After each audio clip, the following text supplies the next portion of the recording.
దేవునికి స్తోత్రం కలుగును గాక. హల్లెలూయా, హల్లెలూయా. మహాపరిశుద్ధుడును సర్వోన్నతుడు సర్వశక్తి గల ప్రభు అయిన యేసుక్రీస్తు నామములో కూడొచ్చిన ప్రతి ఒక్కరికి కూడా యేసయ్య నామములో వందనాలు తెలియపరుస్తున్నానండి. దేవుడు తన అత్యంత కృపను బట్టి మరొకసారి ఆయన పాదసంధి చేరి ఇలాగున దేవుని స్తుతించడానికి, ప్రభు నామం మహింపరచడానికి, సంఘములో అందరం కలిసి దేవుని ఆరాధించడానికి ప్రభు మన పట్ల చేసిన కార్యమును బట్టి ప్రభువుకే మహిమ కలుగునుగా. హల్లెలూయా, హల్లెలూయా. మనమైతే సజీవులుగా ఉంచి ఉన్నాడు దేవుడు. అయితే అనేక మంది సమయాన్ని చూడలేక లోకాన్ని విడిచిపెట్టి వెళ్ళిపోయి ఉన్నారండి. లక్షలాది జనాంగము ఈ లోకాన్ని విడిచిపెట్టి వెళ్ళిపోయినట్లు మనం చూడగలుగుతున్నాం. అయితే అందులో మనం లేకుండా సజీవుల లెక్కలో ప్రభు మనల్ని నిలబెట్టి ఉన్నాడు. దాన్ని బట్టి ప్రభుకే మహిమ కలుగును గాక. మన బలము కాదు, మన శక్తి కాదు, మన నీతి కాదు, మన యథార్థత కాదు, కానీ కేవలము ప్రభు యొక్క కృప వలన మాత్రమే మనము ఇలాగున్న బ్రతికి ఉన్నాం. దానికి మహిమ కలుగుగా. దీని వాక్య భాగంలోకి మనం వెళ్దాం. న్యాయాధిపతుల గ్రంథము 2వ అధ్యాయము 10 నుంచి 15 వచనాల వరకు చదువుదా.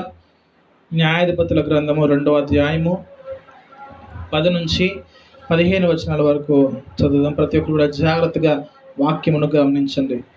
ఆ తరము వారందరూ తమ పితరుల యొద్దకు చేర్చబడిరి. వారి తరువాత యెహోవానైనను ఆయన ఇశ్రాయేలు కొరకు చేసిన కార్యములనైనను ఎరుగని తరం ఒకటి పుట్టగా, ఇశ్రాయేలీయులు యెహోవా కనుల ఎదుట కీడు చేసి ఐగుప్తు దేశంలో నుండి వారిని రప్పించిన తమ పితరుల దేవుడైన యెహోవాను విసర్జించి బయలు దేవతలను పూజించిరి. తమ చుట్టూ నుండి జనుల దేవతలలో ఇతర దేవతలను అనుసరించి వాటికి నమస్కరించి యెహోవాకు కోపం పుట్టించిరి. వారు యెహోవాను విసర్జించి బయలును అష్టారోతును పూజించిరి. కాబట్టి యెహోవా కోపాగ్ని ఇశ్రాయేలుల మీద మండెను. ఆయన దోచుకున్న వారి చేతికి వారిని అప్పగించను. వారు ఇశ్రాయేలులను దోచుకునిరి.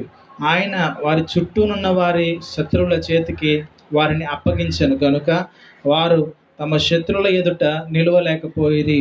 యెహోవా వారితో చెప్పినట్లు, యెహోవా వారితో ప్రమాణము చేసినట్లు వారు పోయిన ప్రతి స్థలమున వారికి బాధ కలుగ చేయుటకు యెహోవా వారికి శత్రువాయను కనుక వారికి మిక్కిలి ఇబ్బంది కలిగెను. చిన్న ప్రార్థన చేసుకుని ముందుకు వెళ్దాం. మహాపరిశుద్ధుడా, మహోన్నతుడా, యేసయ్యా నీకు వందనాలు. వాక్యమైన తండ్రి నీకు స్తోత్రాలు చెల్లిస్తున్నాను. ఉదయకాల సమయంలో ప్రభా ఇంతవరకు నిన్ను ఆరాధించుకుని స్తుతించుకుని ఉన్నాం. ప్రభా శ్రేష్టమైన సమయం వాక్యంలోకి మేము వెళ్ళి ఉండగా పరిశుద్ధాత్ముడా నీ ఆత్మ ద్వారా మమ్మల్ని నడిపించండి. మానవ ఆలోచనలు, మానవ స్వరమును పరిపూర్ణముగా మరుగుపరిచి దేవా తండ్రి నీ పరిశుద్ధమైన స్వరముతో తండ్రి ప్రభా మా అందరితో మాట్లాడమని ప్రార్థిస్తున్నాం. దేవా నీ స్వరము మాకు వినిపింపచేయండి. ఆశగల ప్రాణమును తృప్తిపరిచే దేవుడు.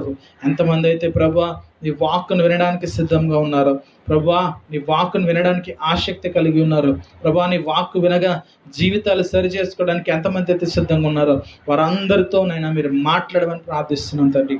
ఈ పరిశుద్ధ సన్నిధి మాకు తోడయించి ప్రభా జరగబోయే కార్యం అంతట్లో నీ ఆత్మ కార్యమును మా మధ్య జరిగించి నీవే మాట్లాడమని మహిమ ఘనత ప్రభావమును మీకే ఆరోపించుకుంటూ మా ప్రభువును రక్షకుడైన యేసయ్య అతి పరిశుద్ధ నామములో ప్రార్థించుకొని స్తుతించి వేడుకొనుచున్నాం ఘనమైన మా తండ్రి, ఆమేన్. దేవునికి స్తోత్రం కలుగును గాక. హల్లెలూయా, హల్లెలూయా. గడిచిన 4 నెలల నుంచి కూడా చాలామంది దేవుని వాక్యానికి దూరంగా ఉన్నారని చెప్పి అర్థమవుతుంది. అయితే ప్రభు మనకు మరొకసారి అవకాశం ఇచ్చి తన వాక్యం ద్వారా మనందరిని కట్టుకోవడానికి దేవుడు సహాయం చేస్తున్నాడు. దేవునికి మహిమ కలుగును గాక. నా మట్టుకైతే నేను సంతోషిస్తున్నాను, ప్రభువుని స్తుతిస్తున్నాను. ప్రభు ఇలాగున మనల్ని సజీవులుగా ఉంచి ఉన్నాడు. దేవునికి స్తోత్రం కలుగును గాక.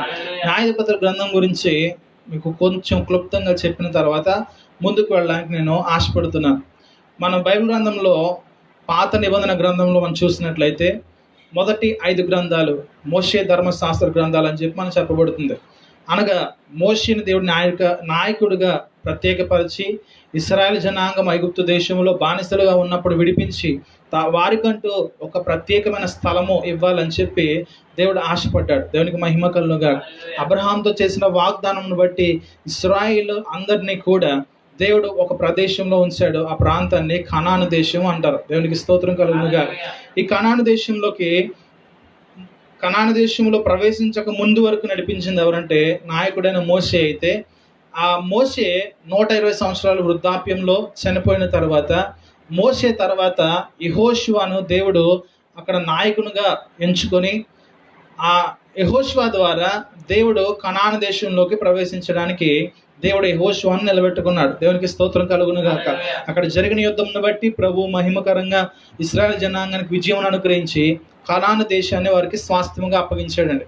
ఈ యెహోషువ 110 సంవత్సరాలు వృద్ధాప్యములో మరణించినట్లు ఇక్కడ బైబిల్ గ్రంథంలో 2వ అధ్యాయము 8వ వచనం మనం చూడగలుగుతాం. నూను కుమారుడును యెహోవాకు దాసుడునైన యెహోషువ 110 సంవత్సరముల వయస్సు గలవాడై మృతి నొందినప్పుడు అతని స్వాస్థ్యపు సరిహద్దులలోనున్న తిమ్నాత్సరహు జనులు అతన్ని పాతిపెట్టిరి. అంటే ఈ యెహోషువ 110 సంవత్సరాలు బ్రతికి ఆ ఇశ్రాయేల్ జనాంగాన్ని కనాను దేశంలో ఉంచిన తర్వాత వృద్ధాప్యంలో అతడు మృతి పొందినట్టు కనబడుతుంది. ఇక్కడ మనం చదివింది 10వ వచనం నుంచి చూసినట్లయితే, ఆ తరము వారు తమ పితరుల యొద్దకు చేర్చబడిరి అనగా యెహోషువ కాలంలో తనతో పాటు ఉన్న సమకాలికులందరూ కూడా వారందరూ కూడా మృతులైపోయారు. తర్వాత చెబుతున్నాడు, వారి తర్వాత యెహోవానైనను ఆయన ఇశ్రాయేలుల కొరకు చేసిన కార్యములనైనా ఎరుగని తరం ఒకటి పుట్టుకొచ్చిందంటండి. దేవునికి మహిమ కలుగుగా. ఎవరు పుట్టుకొచ్చారంట? వారి సంతానం నుంచే, వారి గర్భంలో నుంచి పుట్టుకొచ్చింది. ఏంటి? యెహోవాను కానీ లేదా ఇశ్రాయేల్ జనాంగమును బానిసత్వం నుండి విడిపించి ఒక దేశమును ప్రత్యేకంగా వారి కొరకు దేవుడు స్థిరపరిచాడు అనే విషయాన్ని కానీ తెలియని లేకపోతే ఎరుగని ఒక జనాంగం పుట్టుకొచ్చారంట. అనగా వారి పూర్వపు పరిస్థితులు, వారి దేవుడు ఎవరో చెప్పలేని తరం వచ్చిందంటే, వారి తల్లిదండ్రులు అంటే యెహోషువ తరం తర్వాత వచ్చిన తరము ఎంత భయంకరముగా దేవుని విడిచిపెట్టి ఉన్నారో గమనించుకోవచ్చు మనం. దేవునికి మహిమ కలుగుగా. వారు దేవుని కార్యాలు చెప్పడం మానేశారు. దేవుని కార్యాలు చెప్పడం మానేశారు. కల్లారా చూసిన వారు దేవుని కార్యాలు చెప్పడం మానేయడం బట్టి దేవుడు వారి జీవితంలో లేకుండా పోయాడండి. దేవుడైతే ఇశ్రాయేల్ జనాంగంని తన స్వాస్థ్యముగా ఏర్పాటు చేసుకున్నాడు. అబ్రహాముతో దేవుడికి వాగ్దానం చేశాడు. ఏమంటే, అబ్రహామా, నీ గర్భం నుంచి ఆకాశ నక్షత్రం వలెను భూమి మీద ఇసుక రేణుల వలెను నీకు సంతానాన్ని విస్తరింపచేసి అతను నాకు స్వాస్థ్యముగా చేసుకుంటానని చెప్పి దేవుడు వాగ్దానం చేశాడు. అయితే జనులు ఏమైపోయారంటే, యెహోవా కార్యములను, దేవుని కార్యములను మరిచిన జనాంగముగా తయారైపోయారంటండి. దేవునికి మహిమ కలుగుగా. ఈ మాటను చూసినట్లయితే ఈ కాలపు క్రైస్తవ్యము నాకు కనబడుతుంది. క్రైస్తవ్యములో కూడా దేవుని కార్యములు ఎరుగక, దేవుని యొక్క శక్తిని ఎరుగక జీవిస్తున్న తరము ఆల్రెడీ నడుస్తోందండి. పితరుల ద్వారా దేవుడు వారి కుటుంబాన్ని రక్షించుకుని వారి తరతరములను దేవుడు ఏర్పాటు చేసుకుని ఉండగా, కొన్ని తరాలు 1-2 తరాలు వచ్చాయి. కొన్ని తరాలు కూడా అవసరం లేదండి. 1-2 తరాలు వచ్చేటప్పటికి 3వ తరం దేవునికి దూరం అయిపోతున్నాయి మనం చూస్తున్నాం. పెద్ద పెద్ద సేవకులు ఉన్నారు. వారి సేవకులు తమ పిల్లల దగ్గర నుంచి వారి మనవల పరిస్థితి వచ్చేటప్పటికి దేవుణ్ణి మరచి దేవుళ్ళు ఉంటున్నారు. అయితే దేవుణ్ణి మరచి క్రీస్తు పేరును పెట్టుకుని లోక సంబంధమైన కార్యములు చేస్తున్న వారు అనేక మంది ఉన్నారండి. వీళ్ళెవరికి కూడా దేవుని యొక్క శక్తి కానీ లేదా దేవుని యొక్క అనుభవంలో ప్రత్యేకంగా వారు ఎప్పుడు రుచి చూడలే. ఎందుకు రుచి చూడలేదు అంటే, వారికి దేవుని మీద ఆసక్తి లేకపోవడం వలన. దేవునికి మహిమ కలుగుగా. ఇశ్రాయేల్ జనాంగం దేవునికి మొరపెట్టడం బట్టి దేవుడు వారి కళ్ళ ఎదుట అద్భుత కార్యాలు చేశాడు. ఐగుప్తు దేశం నుండి విడిపించినప్పుడు 10 తెగుళ్ళు దేవుడు ఐగుప్తు దేశాన్ని కలగజేసినప్పుడు ఇశ్రాయేల్లో ఒక్క వ్యక్తికి కూడా వారికి కలిగిన తెగులు ఏది కూడా వారికి అంటనివ్వలేదు దేవుడు. దేవునికి మహిమ కలుగుగాక. వారి కళ్ళారా దేవుని యొక్క కార్యాలను అనుభవించారు. వారి కళ్ళారా దేవుని కార్యాలు అనుభవించారు. అయినప్పటికీ వారు దేవుణ్ణి, వారి తర్వాత తరం అయిపోయిందంటే దేవుణ్ణి ఎరుగని తరముగా మార్చబడిపోయింది అంటాడు. దేవునికి మహిమ కలుగుగాక. అలాగనే క్రైస్తవం ఇప్పుడు అలాగే తయారైంది. క్రీస్తును వారు అంగీకరిస్తున్నారు, లేదా దేవుని మందిరానికి వస్తున్నారు, చిన్నగా ప్రార్థన చేస్తున్నారు. అయితే దేవుని శక్తిని ఎరుగని ప్రజలుగా నేటి క్రైస్తవ్యం మిగిలిపోయింది. దేవుని వ్యక్తిగతముగా మనం ఒక సాక్ష్యము కలిగి ఉండాలండి. మన తల్లిదండ్రులు దేవుని అంగీకరించారంటే వాళ్ళ దగ్గర ఒక సాక్ష్యం ఉంటుంది. అయితే వారి తర్వాత వచ్చిన తరము వారి తల్లిదండ్రులను బట్టి రక్షణ పొందడం కాదు, కానీ వ్యక్తిగతమైన సాక్ష్యం అనేది దేవుని దగ్గర మనం కలిగి ఉండాలి. దేవునికి మహిమ కలుగుగాక. హల్లెలూయా. అది మనకి చాలా ఇంపార్టెంట్. మనం దేవుని విశ్వసిస్తున్నామంటే మన జీవితంలో ఒక అద్భుత కార్యము మనం దేవుడి దగ్గర నుంచి చూడాలి. మనం దేవుణ్ణి అడగాలి, ఎలాగైతే ఇశ్రాయేలు జనాంగం ఐగుప్తు దేశంలో ఉన్నప్పుడు, వారి బానిసత్వంలో ఉన్నప్పుడు దేవునికి మొరపెట్టారో, వారి తర్వాతి తరము కూడా ప్రభువుకు మొరపెట్టేదిగా ఉండాలి. కానీ వారి తరము మొదలుపెట్టి వారి తల్లిదండ్రులు మొరపెట్టారు కదా, మేము మొరపెట్టాల్సిన అవసరము మాకు ఎంత మాత్రం లేదు అనేది ఏ మాత్రం కూడా చేయకూడదు. నేటి క్రైస్తవ్యము నశించిపోవడానికి లేదా లోక సంబంధమైన ఆచారములన్నీ కూడా క్రైస్తవులు కలిసిపోవడం గల కారణం ఏంటంటే, నేటి తరము క్రీస్తును సరిగ్గా రుచి చూడట్లేదు, నేటి తరము క్రీస్తును సరిగ్గా అనుసరించట్లేదు, నేటి తరము క్రీస్తును పరిపూర్ణముగా అంగీకరించట్లేదు. ఇప్పుడు చెప్పాలంటే ఏంటంటే ఒక టీమ్గా ఉంటున్నారు. క్రిస్టియానిటీ అనేది టీం కాదండి. క్రిస్టియానిటీ అనేది అది ఒక మార్గం. అది దేవునికి మహిమ కలుగును గాక. దేవుని మన వ్యక్తిగతంగా ఎప్పుడైతే రుచి చూడగలుగుతామో, దేవుని యొక్క శక్తిని ఎప్పుడైతే మనం వ్యక్తిగతంగా అంగీకరించగలుగుతామో, మనము దేవుడు ఒకటై ఉండాలి. ఆయన అంటున్నాడు, మనలో ఆయన ఉండడానికి ఇష్టపడుతున్నాడు. నా యందు మీరు, మీ యందు నా మాటలు ఉన్న యెడల మీకు ఏది ఇష్టమో అది అడగండి, అది మీకు అనుగ్రహించబడును. దేవునికి మహిమ కలుగును. మొదటిగా క్రీస్తు మనలో ఉండాలంటే మనం ఆయనతో ఉండాలి. మనం క్రీస్తుతో లేకుండా ప్రార్థన ఎంత చేసినా అది నామకార్థముగానే ఉంటుంది. అయితే అడిగిన వారికి దేవుడు ఇస్తాడు కాబట్టి అడిగింది ఆయన ఇవ్వగలుగుతాడు. అయితే దానికంటే ప్రాముఖ్యమైనది ఏంటంటే, క్రీస్తులో మనం ఉండడము, మనము క్రీస్తులో ఉండడం అనేది చాలా చాలా ప్రాముఖ్యమైనది. దేవునికి మహిమ కలుగుగా. ఎందుకంటే ఆయన నీకును నాకును దేవుడు ఉండడానికి ఆయన ఇష్టపడుతున్నాడు. ఇశ్రాయేలు జనాంగములకు మొట్టమొదటి ప్రాముఖ్యమైన ఆజ్ఞ ఏదై ఉందంటే, ఒకసారి మనం చూద్దాం. ద్వితీయోపదేశ కాండము 6వ అధ్యాయము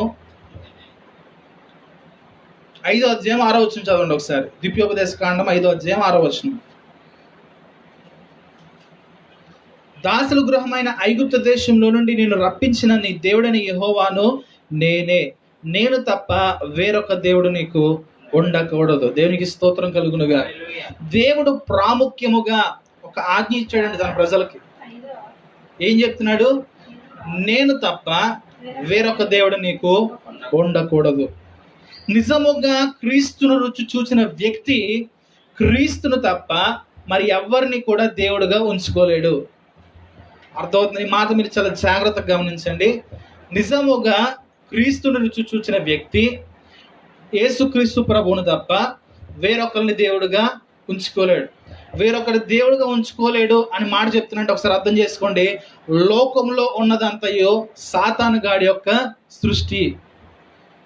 దేవునికి వ్యతిరేకమైన కార్యములన్నీ కూడా అపవాది గాడి చేత చేయబడుతున్న సృష్టి. దేవుని కంటే నువ్వు ఎక్కువగా దేవుని ఇష్టపడినా, దేవుని కంటే నువ్వు ఎక్కువగా దేని మీద ఆశ పెట్టుకున్నా, దేవుని కంటే ఎక్కువగా నువ్వు దేని మీద ఆలోచనలు పెంచుకున్నా, అది నీకు ఏమవుతుందంటే నీ దృష్టిలో ఒక విగ్రహం అయిపోతుంది, లేదా దేవునికి మించిన స్థాయి అది ఆక్రమించుకుంటుంది. అది మనుషులే కానీ, వ్యక్తులే కానీ, బంధువులే కానీ, స్నేహితులే కానీ, సొంత వారే కానీ, మరి ఎవరన్నా సరే, ఎవరైనా కానీ దేవుని కంటే ఎక్కువగా మనం వేరే ఆలోచనలు ఏది పెట్టుకున్నా సరే అది నీ జీవితంలో దేవుడిగానో దేవతగానో కూర్చుంటుందండి. అర్థమవుతుందా? అందుకని నేను తప్ప వేరొక దేవుడు నీకు ఉండకూడదనే పదంలో చాలా మూలం దాగి ఉంది. ఈ లోకం అనేది మన జీవితంలో ఎంత మాత్రము చోటు చేసుకోకూడదు. ఈ లోకంలో ఉన్న వాటిని మనం ఎంత మాత్రము దాని మీద మనం ఆధారపడకూడదు అంట. దేవునికి స్తోత్రం కలుగునుగా. మనం ఏమై ఉండాలంటే ఆయన అయి ఉండాలి. ఆయన మనలో ఉన్నట్లయితే ఆయన అంటున్నాడు, మొదట నా నీతిని, నా రాజ్యాన్ని వెతకండి, ఆ తర్వాత మీకు ఏది అవసరమో అది మీకు అనుగ్రహిస్తాను అన్నాడు దేవుడు. అవసరం వేరు, కోరిక వేరు. అవసరం వేరు, కోరిక వేరు. అవసరం అనుకోండి, వస్త్రాలు నాకు అవసరమా, కోరిక ఏంటండి? అదే నేను చింపేసుకుని వేసుకోవాలి బట్టలు. ఇప్పుడు కొత్తగా వస్తున్నాయి, అది కొంచెం కాస్ట్లీ ఎక్కువ. 5,000 బట్టలు ఎలాగొస్తున్నాయి? చింపేసుకుని వస్తాయి. అది వేసుకోవాలంటే కోరిక. ఎందుకు? ఎదుట ఒకటి వేసుకుని వెళ్తున్నాడు. కుక్క దేని వాసన చూస్తే ఇంకో కుక్క వెళ్ళి దాని వాసన చూస్తుంది కదా. మనిషి ప్రవర్తన కూడా అంతే. ఇంకోటి ఏది వేసుకుంటే నేను అది వేసుకోవాలి. పక్కవాడు ఏం చేస్తే అది నేను చేయాలి. ఎదురింటోడు ఏం చేస్తే అది నేను చేయాలి. వెనకింటోడు ఏం చేస్తే అది నేను చేయాలి. ఆడేం చేస్తే వీడేం చేస్తాను ఉన్నాను. నువ్వు వ్యక్తిగతంగా దేవునితో ఏం చేయాలి అనేది మాత్రం ఎప్పుడు మనం గ్రహించండి. చాలా మంది భక్తిహీనులుగా మారిపోవడం గల కారణం ఏంటో తెలుసా? ప్రాముఖ్యమైనది, ఒక వ్యక్తి భక్తిహీనతను చూసి భక్తిహీనతలు మారిపోతున్నాడు. ఒక వ్యక్తి భక్తిని చూసి నేను అంత భక్తిపరుడుగా మారాలి, భక్తిపరురాలుగా మారాలని చెప్పి ఏ వ్యక్తి అనుకోవట్లేదు. కానీ అతడు కూడా ఒక మంచి విశ్వాస కుటుంబం నుంచి వచ్చాడు కదా. అతను అంతగా విశ్వాసం చూపించట్లే, అయితే దేవుడు వాళ్ళ జీవితంలో చాలా కార్యాలు చేస్తున్నాడు కాబట్టి నేను అలా ఉంటే దేవుడికి ఇష్టమేమో. కాదండి, అలాగే ఎప్పుడు అనుకోకూడదు. నువ్వంటూ ప్రత్యేకత దేవుడు కనపరుచుకోవాలి. ఎందుకంటే దేవుడు మన ఒక్కొక్కరిని కూడా ఒక ప్రత్యేకంగా చూస్తున్నాడు. అయితే ఎవరో ఎక్కువ తక్కువ కాదు, కానీ దేవుడు ప్రత్యేకమైన దృష్టి నీ మీద నా మీద నిలపడానికి ఆయన ఇష్టపడుతున్నాడు. దేవునికి స్తోత్రం కలుగునుగా. ఒక ప్రత్యేకమైన దృష్టి మన మీద పడాలంటే మనం ప్రత్యేకము అయ్యి లోకం నుంచి ప్రత్యేకత పొందుకుని దేవునిలో నువ్వు ఉండాలి. దేవునిలో మనం లేనంత వరకు కూడా, దేవునికి మనం ప్రత్యేకంగా కనబడినంత వరకు కూడా, ఒక ముష్టిలు చూడండి, ఒక 10 మంది లైన్గా ముష్టిలు కూర్చున్నారు అనుకోండి, అందరికీ ఏం చేస్తారు? రూపాయి వేస్తూ ఉంటారు, అవునా? ఒకళ్ళు ఎక్కువేరు తక్కువేరు ఏం చేస్తారు? 10 రూపాయలు ఉన్నాయనుకోండి, 10 రూపాయలు వెళ్ళి ఎక్కడైనా కొట్టులోనో అక్కడ బడ్డీ కొట్టులోకి వెళ్ళి రూపాయలు ఇవ్వబోని తీసుకుని అందరికీ సమానంగా పంచుతారు. క్రీస్తును కలగలేని క్రైస్తవులు కూడా ఇలాంటి ఆశీర్వాదాలు పొందుకుంటున్నారు. అంటే ఏంటది? భిక్షం అన్నమాట. మనం భిక్షానికి వారసులం కాదు. దేనికి వారసులు తెలుసా? ఆశీర్వాదమునకు కారకులుగా ఉండడానికి నేను మిమ్మల్ని పిలుచుకున్నాను అన్నాడు దేవుడు. దేవునికి మహిమ కలుగుగా. ఆశీర్వాదాన్ని మనం స్వతంత్రించుకోవాలి, ఆశీర్వాదాన్ని మనం అనుభవించుకోవాలి, కానీ భిక్షముగా మనం తీసుకోకూడదు. దేవుడు అందరిని ఒకేలా చూస్తున్నాడండి. అయితే ఒక ప్రత్యేకత మన జీవితాల్లో ఉండడానికి దేవుడు కోరుకుంటున్నాడు. దేవునికి మహిమ కలుగుగా. హల్లెలూయా. అందుకే ఇశ్రాయేలు జనాంగంలోంచి దేవుడు ఒక ప్రత్యేకతను కోరుకున్నాడు. వారిని ప్రత్యేక పరిచి మొట్టమొదటిగా వారి చేత చేయించిన కార్యం ఏంటంటే మీరు సున్నతి పొందాలి అన్నాడండి. ఏమన్నాడు? ఎందుకంటే లోకంలో ఉన్న ప్రజలందరూ ఒకలాగా ఉంటే ఈ సున్నతి పొందిన జనాంగం ఒకలా ఉండాలి. దేవుడు కనుదృష్టి వారి ప్రత్యేకంగా ఉండాలని చెప్పి శారీరకంగా దేవుడు సున్నతి చేయించాడు అక్కడ. ఇప్పుడైతే దేవుడు అదే సున్నతిని ఏం చేశాడంటే ఆయన రక్తంలో కడగబడడానికి బాప్తిసం అనేదిగా దాన్ని మార్చి ఉన్నాడు. దేవునికి మహిమ కలుగుగా. యేసుక్రీస్తు ప్రభు యొక్క రక్తంలో మనం కడగబడినప్పుడు మన పాపములన్నింటినీ కూడా మనము కడిగి వేసుకోగలుగుతాం. ఇది దేవుని యొక్క ప్రాముఖ్యమైన ఆజ్ఞగా కనబడుతుంది.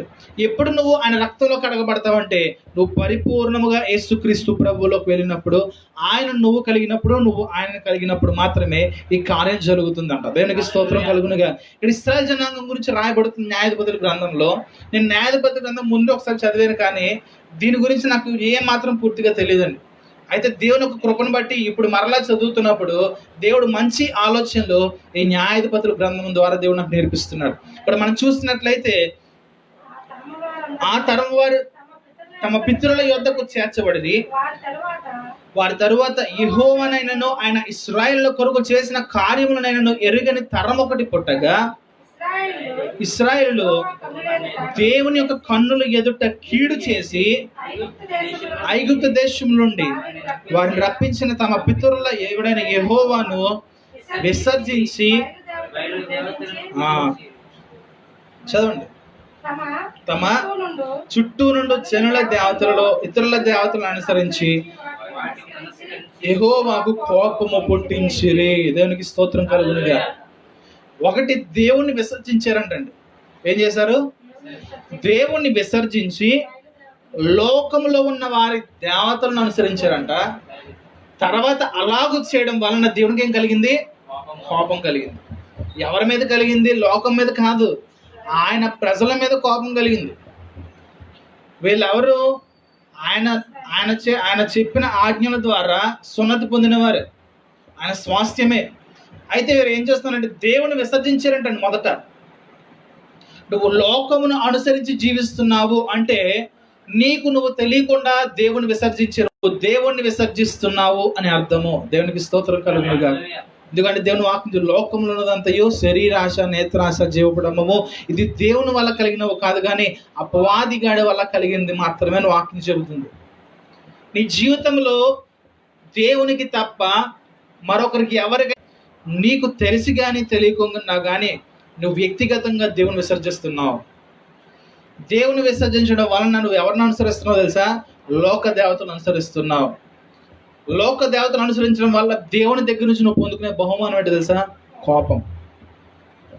దేవుని ఉగ్రత భూమి మీదకి రావడానికి గల కారణం ఏంటంటే నేటి క్రైస్తవ్యము 90% చెడిపోయిందండి. 90% క్రైస్తవం ఏమైపోయింది? చెడిపోయింది. అందులో మనం కూడా ఉన్నామేమో మనకు తెలియదు. మనం పరిశీలించుకుంటే మన తప్పిదాలు దేవుడు బయటకు బయలుపరుస్తూ ఉంటాడు. దేవుడు మన అందరినీ నాతో సహా సరిచేయడానికి ఇష్టపడుతున్నాడు. మనం ఎప్పుడైతే మోకరించి ప్రభు నన్ను సరిచేయి అని అడుగుతామో, మన ప్రతి ఒక్క తప్పిదాలన్నీ కూడా దేవుడు మన కళ్ళెదుట పెడతాడండి. ఆయన పెట్టిన తర్వాత దాన్ని విడిచిపెట్టగానే నీలో నుంచే ఆయన మన పాపములు ఒప్పింప చేస్తాడు. దేవునికి మహిమ కలుగుగా. దేవుని వాక్యం చెబుతుంది కదా, ఆయన ఆత్మ మనలో నుండి ఏం చేస్తుందంటే మన పాపములు ఒప్పింప చేస్తాడంటండి. మరలా ఆ పాపం జోలికి వెళ్ళకుండా చేసేది ఎవరంటే ఆయన మాత్రమే. దేవునికి స్తోత్రం కలుగును గాక. ఎప్పుడు చేయగలుగుతాడు తెలుసా? నువ్వు ఆయనను కలిగి ఉన్నప్పుడు, ఆయన నీతో ఉండినప్పుడే. నువ్వు లోకంలో ఉంటూ లోక సంబంధమైన కార్యాలు చేసుకుంటూ లోకాన్ని నేను హృదయంలో పెట్టుకుని నేను క్రైస్తవుణ్ణి లేదా నేను క్రీస్తుని ప్రేమిస్తున్నాను అని నామకార్థంగా చెప్పినప్పుడు ఆయన ఇలాంటి కార్యాలు చేయడానికి ఇష్టపడ్డా. కానీ నీ అంతటి నువ్వు ఎప్పుడైతే నీ దేవుని సన్నిధిలో నీ హృదయాన్ని కుమ్మరించుకుంటావో దేవుడు సరిచేయడానికి ఇష్టపడుతున్నాడండి. దేవునికి మహిమ కలుగుగా. జక్కయ్యను మనం చూసినట్లయితే జక్కయ్య తన జీవితం మార్చుకోవడానికి ఎంత మాత్రం మొదట్లో ఇష్టపడలేదు. దేవుణ్ణి చూడాలి అనుకున్నాడు, కానీ దేవుడు తన జీవితాన్ని మార్చుకోమంటే మార్చేసుకుంటానని మాత్రం ఎప్పుడు ఊహించలే. బైబిల్ గ్రంథంలో రాయబడలేదు అలాగా. తన జీవితం ఏంటంటే సుంకరి. మనుషులందరూ కూడా ఒక పాపాత్ముడుగా సుంకరిని చూస్తూ ఉండేవారు. అయితే అసలు ఆ ప్రభు ఎవడో, ఈ అద్భుత కార్యాలు చేస్తున్నాడు ఆ మనుషుడు ఎవడో, నీ స్వస్థతలు చేస్తున్నాడు ఆ మనుషుడు ఎవడో, చనిపోయిన వారు లేవనెత్తున్నాడు ఆ మనుషుడు ఎవడో, ఒక్కసారి చూద్దాము అని చెప్పి జక్కయ్య ఏం చేశాడంటే పొట్టివాడు అయినందున ఒక మేడి చెట్టు ఎక్కాడండి. ఏం చేశాడు? మేడి చెట్టు. ఇంకెంతమంది ఎక్కారు అక్కడ బైబిల్ గ్రంథంలో? బైబిల్ గ్రంథంలో మేడి చెట్టు ఎంతమంది ఎక్కారు అక్కడ తనతో పాటు? ఇంకెవరు ఎక్కినట్టు రాయబడలా. అంటే ఎవరు ఎక్కారు అక్కడ? ఒక వ్యక్తి ఉన్నాడు. అంటే కింద ఉన్న మనుషులందరూ ఒక రీతి అయితే యేసు క్రీస్తు ప్రభుని చూడడానికి ఒక ప్రత్యేకతను తనలో నుంచి బయట తీసుకొచ్చాడంటే ఆ శక్తిని బయట తీసుకొచ్చాడంట. దేవునికి మహిమ కలుగుగా. మేడి చెట్టు ఎక్కి చూస్తున్నప్పుడు యేసుక్రీస్తు ప్రభు ఎవరో చూద్దాం ఉన్నాడు, కానీ ఆయనకి హాయ్ చెప్దామని కానీ లేదా ఆయనతో మాట్లాడదామని కానీ ఆయనతో పరమసిద్దామని కానీ లేదా తన ఇంటికి భోజనాన్ని తీసుకువెళ్దామని కానీ ఏమనుకోలే. జస్ట్ తన ఉద్దేశంలో ఏమై ఉందంటే అసలు యేసుక్రీస్తు ప్రభు ఎవడో అని చూద్దాం అనుకున్నాడు అంతే. దేవునికి మహిమ కలుగుగా. యేసుక్రీస్తు ప్రభు ఎవడో చూద్దామని ఎక్కినప్పుడు అతని ఆసక్తిని దేవుడు చూశాడండి. దేవుని దగ్గర నువ్వు వస్తున్నప్పుడు నీలో ఏం కావాలో తెలుసా? మొట్టమొదటిగా ఆసక్తి కావాలి. నీలో ఉన్న ఆసక్తిని దేవుడు చూసి నిన్ను ఎలాగో తయారు చేస్తే నీకు మహిమ కలుగుతో దేవునికి తెలుసు. మనం అనుకుంటాం, నేను మొదట్లో అనుకున్నాను, చాలాసార్లు చెప్పాను సార్, ఏమనుకున్నానంటే ఆర్మీలోకి వెళ్ళి ఒక పోలీస్ ఆర్మీ ఆఫీసర్ అయిపోదాం అనుకున్నా.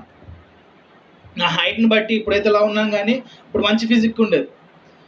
దీన్ని బట్టి నేను ఎలాగిద్దాం అని చెప్పి అనుకున్నాను. నా కుటుంబంలో నేను దేవుడు నన్ను హెచ్చిస్తాడు కదా అని ఒక వాగ్దానం ఇచ్చాడు నాకు. 2010వ సంవత్సరంలో వాగ్దానం ద్వారా దేవుడు నాకు చెప్పిన మాట, నీ కుటుంబంలో నుంచి నేను హెచ్చించబోతున్నానని చెప్పి వాగ్దానం ఇచ్చాడండి.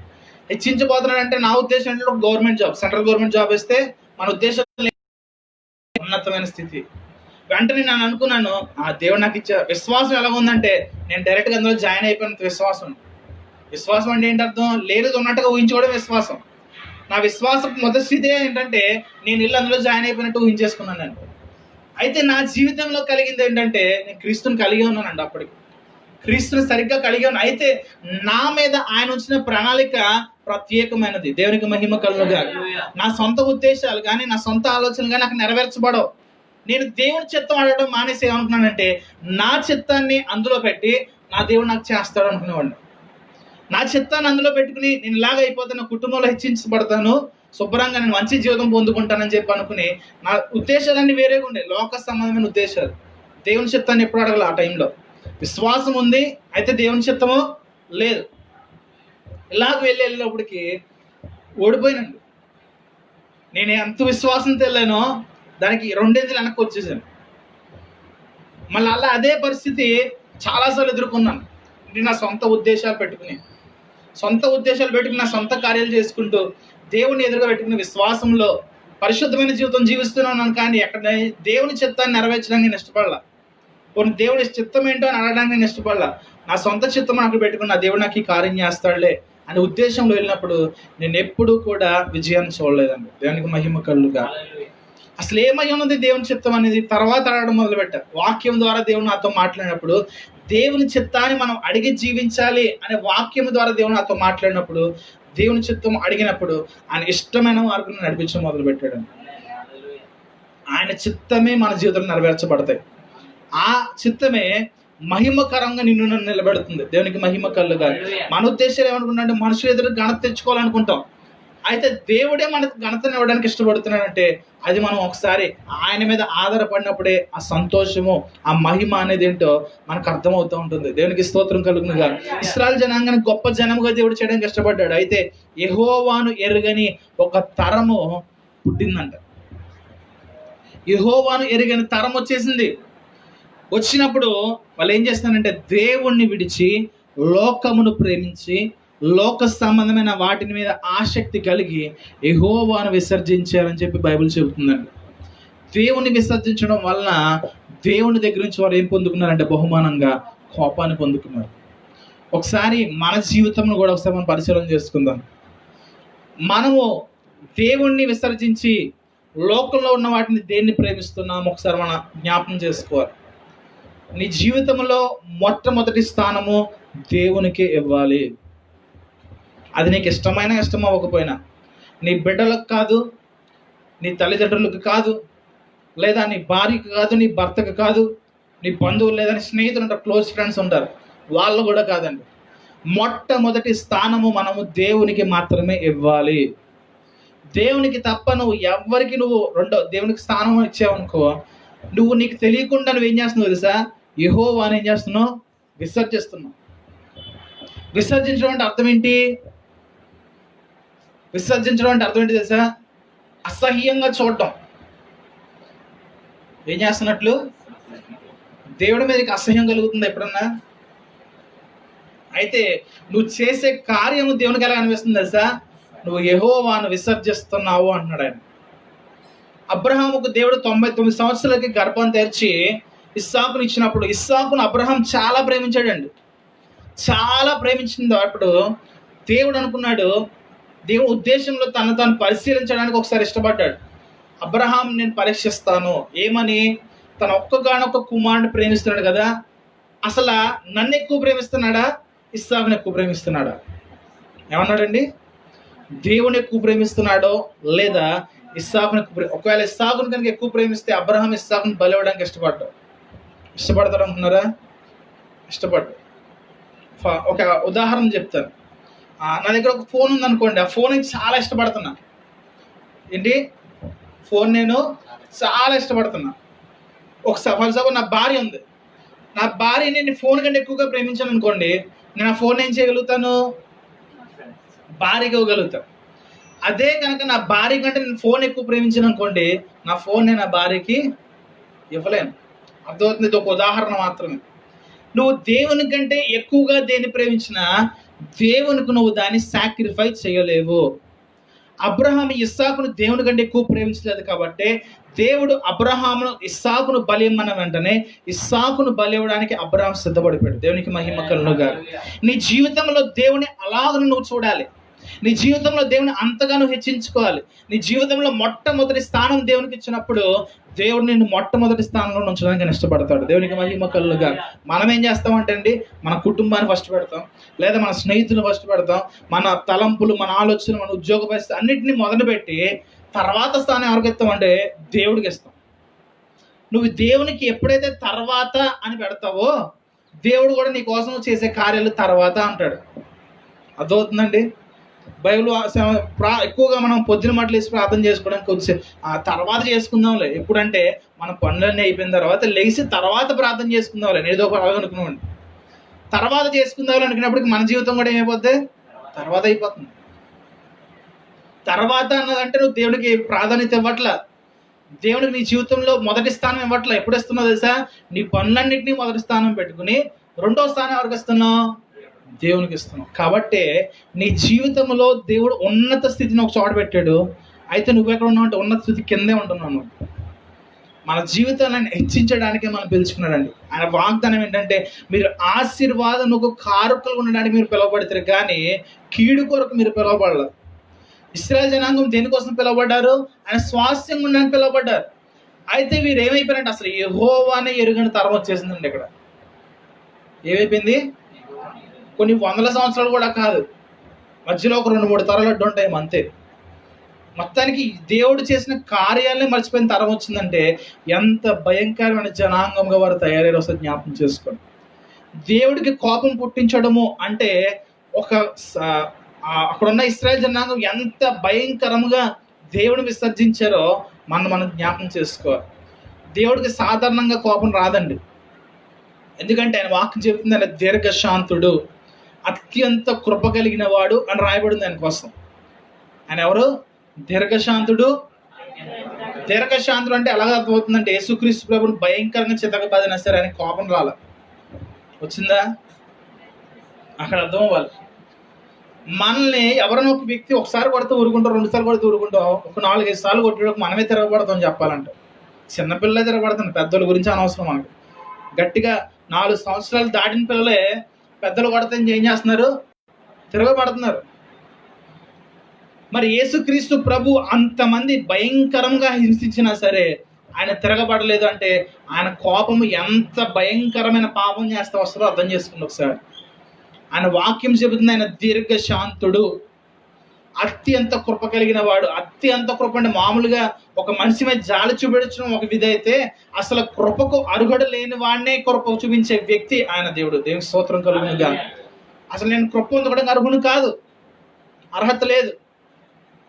అర్హత లేకపోయినా నా మీద ఆయన కృప చూపించడం బట్టి నేను కృప పొందుకుంటున్నాను. అందుకే ఆయన అత్యంత కృప కలిగిన వాడని పొందుకున్నాడు.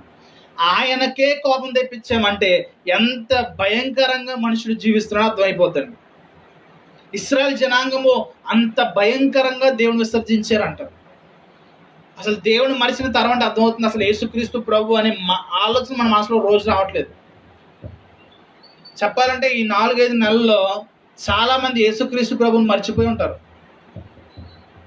చాలా మంది దేవునికి ప్రార్థన చేయడం మర్చిపోయి ఉంటారు. బైబిల్ దుంపట్టుకుపోయి ఉంటుంది ఈ పాటికి. కొంతమందికి చెద కూడా పట్టేసి ఉంటుంది చెప్పాలంటే. ఎందుకంటే వర్షాలు ఎక్కువ పడుతున్నాయి కదా, లేవద్దు వర్షం ఎక్కువ పడతాయి పుస్తకాలకి. బైబిల్ కొంతమంది చెద కూడా పట్టేసి ఉంటుంది. మన పొరలో చెద కూడా శుభ్రంగా పట్టేసి ఉంటుంది. అంటే దేవుడు మనం ఎలాగ విసర్జించామో మనల్ని మనం చూసుకోవచ్చు. నిన్ను నువ్వే బలపరుచుకోవాలి, నిన్ను నువ్వే ప్రోత్సాహపరుచుకోవాలి. దేనికోసం తెలుసా? నీ ఆత్మ సంబంధమైన జీవితం పడిపోకుండా నేను నువ్వు కాచుకోవడం నీదే బాధ్యత. దేవునికి మహిమ కలుగుగా. ఆయన బలవంతం చేయడు. ఎప్పుడు కూడా ప్రార్థన చేయని చెప్పైనా బలవంతం చేయడు. నువ్వు వాక్యం చదువు అని చెప్పి దేవుడు ఎప్పుడు బలవంతం చేయడు. అది నువ్వు ఆయనతో ఎంత సంబంధం కలిగి ఉంటే నువ్వు చేయగలుగుతావు. పొద్దున్న లేసి మన ఇంట్లో ఉన్న వాళ్ళతో మాట్లాడుకుంటామండి, మాట్లాడుకోమా? ఎందుకు మాట్లాడతాం? ఒక సహవాసం, మనందరూ కుటుంబం కాబట్టి మాట్లాడుకోవాలి. మన స్నేహితులకు రోజుకి ఒకసారైనా ఫోన్ చేసి మాట్లాడతాం. ఎందుకు మాట్లాడతాం? స్నేహం అనే సహవాసం ఉంది కాబట్టి.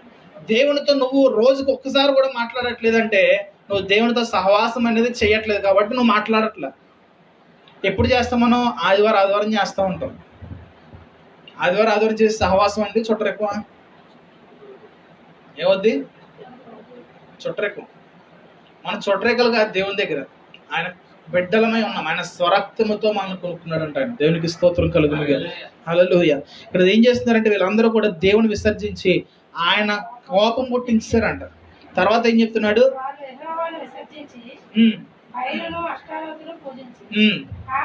కాబట్టి యెహోవా కోపాగ్ని ఇశ్రాయేలు మీద మండెను, ఆయన దోచుకునే వారి చేతికి అప్పగించాడంట.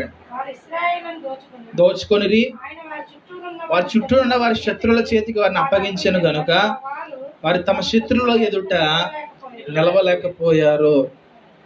ఆయన కోపం వచ్చినాక ఏం చేస్తాడంటే ఆయన కొట్టడో మొత్తడో. నీ మీద కొన్ని కళ్ళు ఉంటాయి, అపవాదిగాడి కళ్ళు. ఆయన నిన్ను నాశనం చేయడానికి చూస్తూ ఉంటాడు. ఎప్పుడు పడగొడదామా, ఎప్పుడు దొరుకుతావా, ఎప్పుడు నేను నాశనంలోకి పట్టుకుని ఇడిచుకుపోదామా అని చూస్తూ ఉంటాడు. నువ్వు కనుక దేవునికి కోపం పుట్టించాడు ఆయన ఒక్కసారి ఏం చేస్తాడంటే ఆయన మన చుట్టూ ఉన్న కంచెని తెస్తాడండి. ఒకసారి ఏం చేస్తాడు? అయితే ఆయన చూడకుండా మానడు, ఆయన విడిచిపెట్ట మానడు. దేవునికి మహిమ కలుగుగా. ఆయన కనుదృష్టి ఎప్పుడు నీ మీదే ఉంటుంది. అయితే నువ్వు దేవుని దగ్గర నుంచి ఒక గుణపాఠం నేర్చుకోవాలని చెప్పి దేవుడు కొద్ది సమయం మనం విడిచిపెడతా ఉంటాడంటండి. ఆ గుణపాఠం వల్ల నువ్వు సరైన జీవితంలో మార్చబడతావేమో, ఆ గుణపాఠం వల్ల దేవుని యొక్క గొప్పతనాన్ని నువ్వు తెలుసుకుంటావేమో అని చెప్పి దేవుడు ఒక్కొక్కసారి విడిచిపెడతా ఉంటాడు. ఆయన ఇశ్రాయేలు జనాంగం గురించి మీరు న్యాయాధిపతుల గ్రంథం చదివి ఉంటే, ఒకవేళ మరలా చదివితే మీకు అర్థమయ్యేది ఏంటంటే, న్యాయాధిపతులు ఒక వ్యక్తి నడిపించిన తర్వాత చనిపోయిన తర్వాత మరలా కొంచెం సమయం గ్యాప్ వచ్చేది ఇంకో న్యాయాధిపతి రావడానికి. ఇంకో న్యాయాధిపతి వచ్చేటప్పటికి వీళ్ళు మరలా పడిపోయేవారు, దేవుని విసర్జించేవారు, వేరే దేవతలతో తిరిగేసేవారు, లోకం వైపు తిరిగేసి. అంటే ఈ విశ్వాసం ఇశ్రాయేలు జనాంగాన్ని నడిపించడానికి ఒక నాయకుడు ఖచ్చితంగా కావాలని చెప్పి వారు చెప్పుకుంటూ ఉండేవారండి. అంటే ఎవరో ఒకరు వచ్చి నడిపిస్తేనే కానీ వీళ్ళు నడిపింపడట్లా. ఈ నూతన నిబంధన కాలంలోకి వచ్చేటప్పుడు దేవుడు అలా ఇష్టపడట్లేదండి. మనందరము కూడా దేవునికి మందిరమై ఉన్నాము. నేను ఒక మందిరం అయితే నువ్వు ఒక మందిరం అయితే, మన మందిరంలో దేవుని యొక్క పరిశుద్ధాత్మ నివాసం ఉండడానికి ఇష్టపడుతున్నాడు. ఆయనే మనల్ని వ్యక్తిగతంగా నడిపించడానికి ఇష్టపడుతున్నాడు. ఒక సమూహంగా నడిపించడానికి కాదు, కానీ వ్యక్తిగతంగా నా మటుకు నన్ను దేవుడు తన ఆత్మ నడిపించడానికి, మీ మటుకు మిమ్మల్ని దేవుడు తన ఆత్మ నడిపించడానికి ఆయన ఇష్టపడుతున్నాడు. కానీ మనందరినీ కలిపి ఒక వ్యక్తిని పెద్దోళ్ళని పెట్టేసి ఆయన ద్వారా నడిపించడానికి ఆయన ఇష్టపడట్ల. అయితే మనం ఏం చేస్తున్నాం అంటే, మేమందరం కూడా ఒక వ్యక్తిని పెట్టుకుని ఆయన ఎలాగ చెప్తే అలాగే మేము ఆ పరిస్థితిలో ఉండిపోయాం. అంటే దేవునికి ఇచ్చే స్థానాన్ని ఎవరికి ఇచ్చేస్తున్నాం? మరలా ఇక్కడ దైవజనులకు ఇచ్చేస్తున్నాం. దేవుడు అది ఇష్టపడ. మనలో దైవజనుడు ఎక్కడి వరకు అంటే, నువ్వు పాలు తాగే స్థితి నుండి నడక నేర్చుకుని ఒక మంచి ఆహారం తినే పరిస్థితి వరకు దైవజనుడు. నీకు ఎంతవరకు పుష్టి ఆహారం పెట్టగలగాలో అది నీకు పెట్టడం బాధ్యత ఎవరిదంటే దైవజనుడు. దైవజనుడు తర్వాత నేర్పించిన తర్వాత నువ్వు దాన్ని ఏం చేస్తా, ప్రాక్టికల్లో పెట్టుకోవాలి. చెప్పాలంటే నేను అనుకున్నాను, ఈ 4 సంవత్సరాలు ప్రాక్టికల్ టైం అనుకున్నాను నేను. 4 నెలలు. ఈ 4 నెలలు మీరు మొదటగా నేర్చుకున్నదంతా కూడా మీరు ఏం చేయాలి? అక్కడ వాక్యం నేర్చుకున్నారు చూసారా, దేవుని గద్దింపును విన్నారు చూసారా, దేవుడు ఎలాగో మనం జీవించాలి అని చెప్పి దేవుడు చెప్పాడు చూసారా. వీటన్నిటినీ కూడా ఈ 4 నెలలు మీరు చేసి ఉండాలి. చేసారో లేదో అని మీకు దేవునికి తెలియాలి. అంతే. దేవునికి మహిమ కలుగా. అంటే చేయలేకపోయాము అంటే అర్థం ఏంటంటే, వాక్యమును మనం వినట్లేదు. చేయలేకపోయాము అంటే వాక్యానికి మనం శ్రద్ధ నిలబట్టలేదు. చేయలేకపోతున్నాము అంటే దేవుని మీద మనం ఇష్టము చూపించట్లేదు. దేవునికి ఇష్టం లేని కార్యాలు మనం విడిచిపెడతామండి. దేవునికి మహిమ కలుగా. ఒకవేళ దేవునికి ఇష్టం చూపించకపోతే మనం ఏం చేస్తాం తెలుసా, మన సొంత కార్యాలు చేసుకుంటూ వెళ్తాం. దేవుని చిత్తం అయితే మనకు అది నష్టమైనా సరే దాన్ని మనం విడిచిపెట్టాలి. అర్థమవుతుందా? ఒకవేళ దేవుడికి నీ జీవితంలో ఒకటి ఇష్టం లేదు, ఇష్టం లేకుండా నువ్వు చేస్తున్నావు, అది నీకు ఇష్టమో దేవునికి ఇష్టం లేదు. దేవునికి ఇష్టం లేనప్పుడు నువ్వు ఎంతగా దానికోసం ప్రయాసపడినా అది నీ జీవితంలో ఫలభరితం అవ్వదు. అయితే దేవుని కోసం దాన్ని ఎప్పుడైతే మనం విడిచిపెడతామో, అందుకే అన్నాడు యేసుక్రీస్తు బాబు, నా నిమిత్తం తన తల్లినైనను, తండ్రినైనను, భార్యనైనను, బిడ్డలనైనను, బంధువులైనను, స్నేహితులను ఎవరినైనా విడిచిపెడితే దానికి ప్రతిఫలము 100 రెట్లు పొందుకుంటారన్నాడు. దేవునికి మహిమ కలుగా. ఆయన నిమిత్తం మనం ఏం చేస్తాం, ఇంట్లోతో గొడవ పడిపోయి మనంతా మనం వెళ్ళిపోతూ ఉంటాం. నీ నిమిత్తం కాదు. ఎవరి నిమిత్తం అంటే, నీకు దేవునికి ఎవరు అడ్డు వచ్చినా సరే ఏం చేయాలి? విడిచిపెట్టి ఉంటాడు, వదిలేసి వెళ్ళిపోవడం కాదండి, వాళ్ళని పక్కకు పెట్టేయడమే. ఎవరి మీద అనుకొస్తే దేవుడినే మొదటగా పెట్టుకోవాలంటారు. దేవునికి మహిమ కలుగా. పెట్టడం వల్ల నీ దగ్గర నుంచి వెళ్ళిపోరు, కానీ 100 రెట్లు ప్రతిఫలం పొందుకుంటాడు. నువ్వు ఎంతగా వాళ్ళని కోల్పోయావో దేవుని కోసం, దానికి 100 రెట్లుగా వాళ్ళని నీ దగ్గర దేవుడు రప్పిస్తాడంట. దేవునికి మహిమ కలుగా.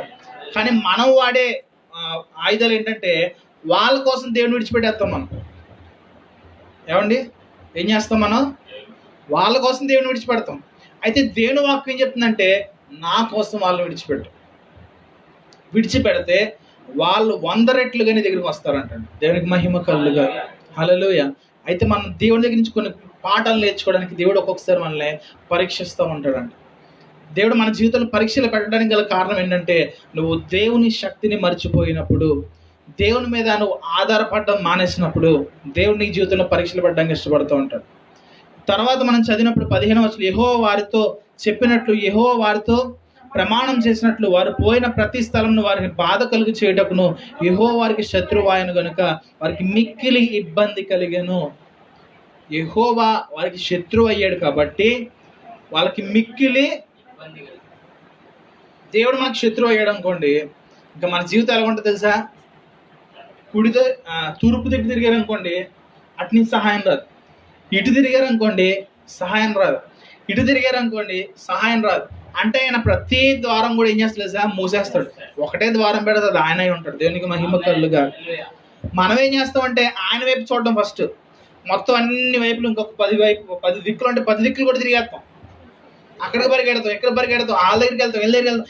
ఎంతమంది దగ్గరికి వెళ్ళినా సరే సహాయం రాదండి. ఒక్కరు కూడా సహాయం చేసే వాళ్ళు ఉండరు. నువ్వు ఎప్పుడైతే దేవుని వైపు మొరపెడతావో, ఎందుకంటే అది ఒకటే తప్ప ఇంకేం లేదు. చాలా మంది అంటారు అన్నీ అయిపోయిన తర్వాత దేవుడే దిక్కు, ఇంకా ఆయనే చేయాలి. నిజంగా దేవుడే దిక్కు. అదేదో ముందే ఆయన దగ్గరికి వదిలేవనుకో, మొదట మన అందరిని విసర్జించని చూసారా, వాళ్ళందరినీ కూడా నీకు సమకూర్చి నీకు సహాయంగా దేవుడు చేయగలుగుతాడని. దేవునికి స్తోత్రం కలుగుగా. అది ఆయన చిత్తం. మన ద్వారా ఆయన మహిమ పొందడానికి ఆయన ఇష్టపడుతున్నాడు. నీ ద్వారా నా ద్వారా దేవుడి చిత్తం నెరవేర్చడానికి ఇష్టపడుతున్నాడు. మన జీవితంలో సాక్ష్యాలు ఉండాలండి. మన జీవితాల్లో సాక్ష్యాలు ఉండాలంటే మొదట మనం దేవుడిని మన స్థానంలో ఉంచుకోవాలి. నువ్వు కూడా ఎక్కువ కాదు, దేవుని వాకి నిన్ను వాళ్ళని నీ పొరుగు అని ప్రేమించాలని చెప్పిన సరే, అసలు నువ్వు కూడా దేవుని కంటే నీకు నువ్వు ఎక్కువగా ప్రేమించుకోకూడదు. అంటే నీ శరీరాన్ని కూడా దేవుని కొరకు ఉపేక్షించుకోవాలి. చేయగలుగుతాం మనం? చేయగలుగుతామా? చేయలేము. మన క్రియలు మనకు చూపిస్తున్నాయి, మన శరీరాన్ని మనం దేవుని కొరకు మనము ఉపేక్షించుకోవట్లేదు, ఉపేక్షించుకోలేము కూడా. దేవుని వాక్యము ఆత్మానుసారంగా చూస్తే నీ శరీరము నీకు శత్రువు. అదవుతుందండి ఏంటి? నీ శరీరము నీకు శత్రువు అయి ఉండాలి. నీ ఆత్మ నీదై ఉన్నది. ఒకవేళ నీ శరీరము నీకు లోబడట్లేదని చెప్పి నువ్వు శరీరానికి లోబడిపోయావు అనుకో, నువ్వు ఎక్కడికి వెళ్ళిపోతావు అంట? పాపానికి వెళ్ళిపోతావు. అది నేను నాశనం తీసుకెళ్ళిపోతుంది. అయితే శరీరము నీకు లోబడినప్పుడు దాన్ని నువ్వు శ్రమ పెట్టాలి. ఏం చేయాలి? శ్రమ పెడితే అది మన చేతుల్లోకి వచ్చేస్తుంది. మొదటగా కష్టపడతాం కానీ శరీరం కోసం, తర్వాత ఆ శరీరం నీ ఆధీనంలోకి వచ్చిన తర్వాత నువ్వు ఎలాగో చెప్తే అలా చేయగలుగుతావు. మనం మొదట్లో మోకరించలేం, అలవాటు పోతాయి. అవునండి, 5 నిమిషాలు మోకరించేస్తాయి, అయ్యి బాబోయ్ అనిపించేస్తాయి. ఆ తర్వాత ఏం చేయాలి? ఆ శరీరాన్ని దేంతో నొక్కాలి? మోకాలతోనే నొక్కాలి. మోకాలు వేసి ఎంతసేపు అన్నా సరే మోకాలతో నువ్వు దాని మీద కూర్చున్నప్పుడు మొదలు పెడితే ఆ శరీరం నీ ఆధీనంలోకి వచ్చేస్తుంది. ఆధీనంలోకి రావచ్చినప్పుడు నువ్వు ఎంతసేపు మోకరించినా అది నీకు నొప్పి పుట్టదు. అదే నువ్వు ప్రార్థన మానేసినప్పుడు ఒకసారి మోకరించు, అయ్యి బాబు పాస్టర్ గారు ఎంతసేపు మోకరించేస్తున్నారు, నడు నొప్పి వచ్చేస్తుంది, మోకాళ్ళ నొప్పులు వచ్చేస్తుంది.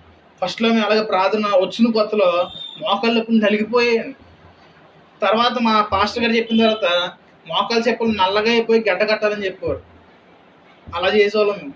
అంటే ఇంచుమించు 3 గంటలు మోకాల మీద ఉండేవాడిని. అది కింద నల్లగా అయిపోతే నేను సంతోషపడిపోయాను. నా మోకాలు కూడా నల్లగా చెప్పి అయిపోయాయి. అది సంతోషం అనేది దైవజనులు చెప్పారు కాబట్టి, ఆయన మోకాలు పెట్టి చెప్పు నల్లగైంది కాబట్టి నాది అవ్వాలి.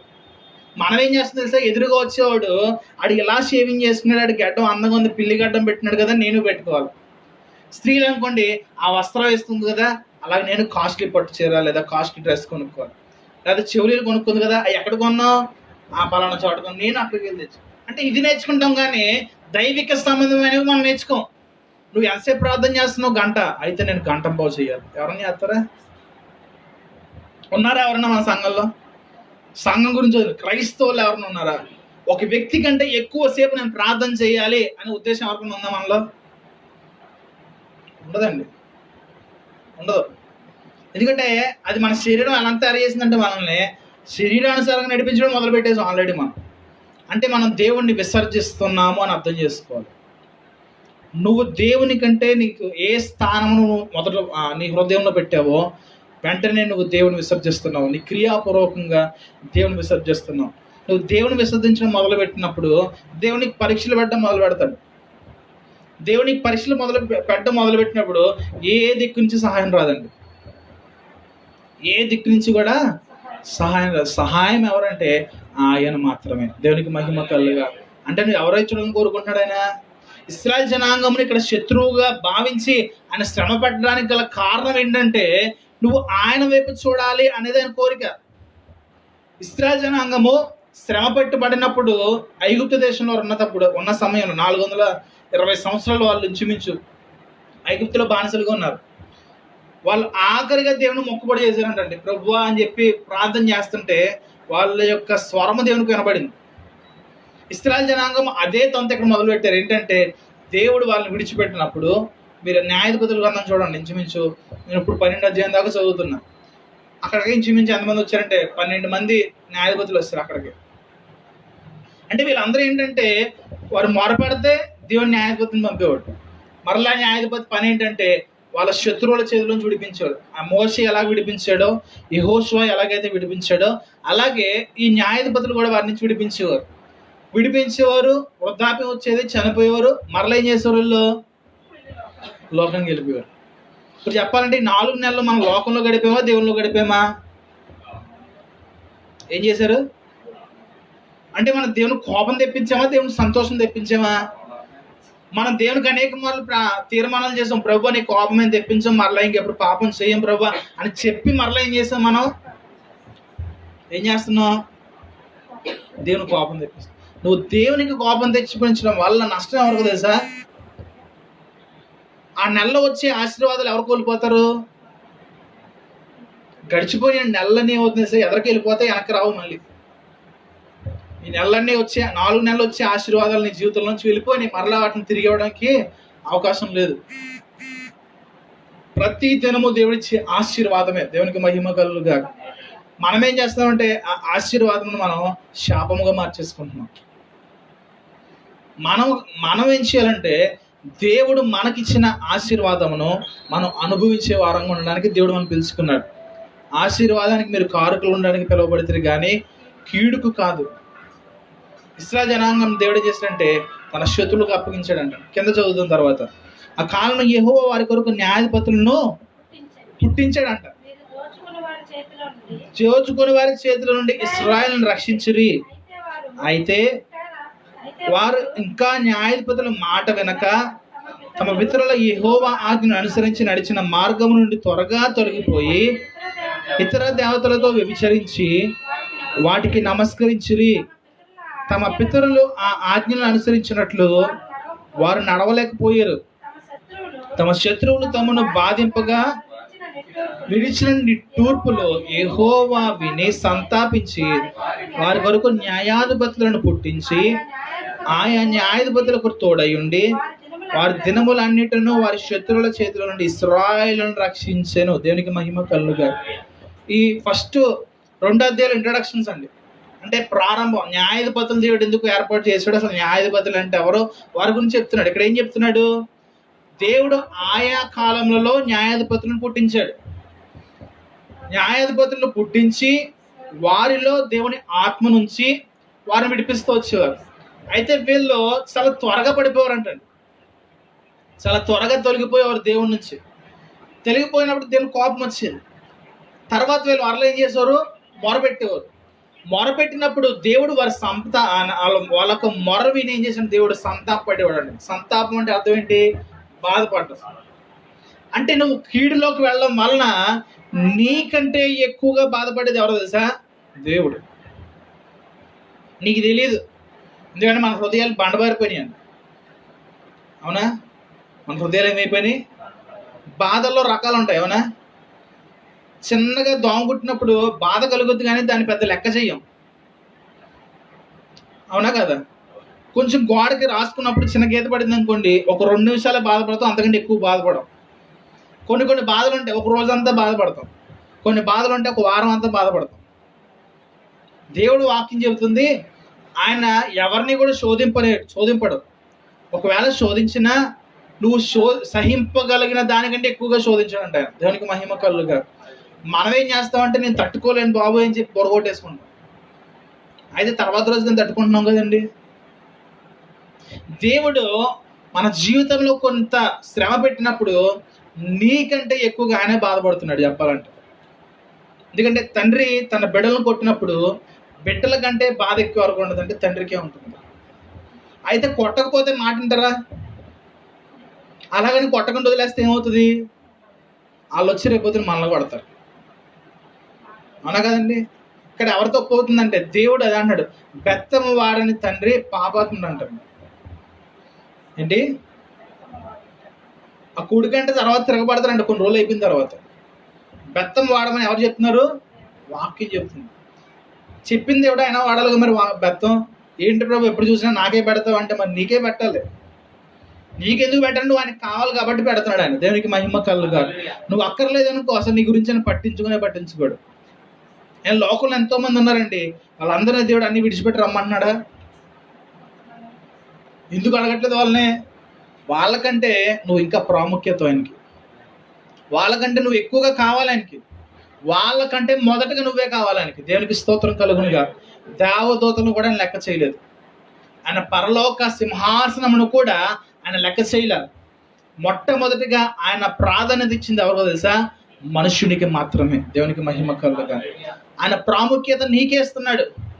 అయితే నువ్వెవరికి ఇస్తున్నావు నీ ప్రాముఖ్యత? లోకానికి. దేవుడు కోరుకున్నాడు. ఇప్పుడు మనం ఎవరికన్నా ఒకరిని ప్రేమిస్తున్నాం అనుకోండి, ఎంత ప్రేమిస్తున్నాం అటు నుంచి కూడా అంతే రావాలి. అటు నుంచి రాలేదనుకోండి మనకేం కలుగుద్ది? ఎందుకు కోపం కలుగుద్ది? అంతగా ప్రేమిస్తున్నాం కాబట్టి. దేవుడికి కోపం కలగడం గల కారణం ఏంటంటే ఆయన అంతగా నీ కోసం ప్రాణం పెట్టాడు కాబట్టి. దేవునికి మహిమ కలుగుగా. ఆయన నీ కోసం చేసిన మరణము వృధా చేస్తున్నావు అని చెప్పి ఆయనకు బాధ కలుగుతుంది. ఒక చోట యేసుక్రీస్తు ప్రభు 2 మార్లు అంటాడు, ఇశ్రాయేల్ జనాంగంతో, యెరూషలేమా నీకు చెప్పిన సువార్త కనుక వెళ్ళి సొదొమ గొమొర్రాకు చెప్తే వాళ్ళు కొంతమంది అన్న మారేవారు అంటాడు. ఎవరు?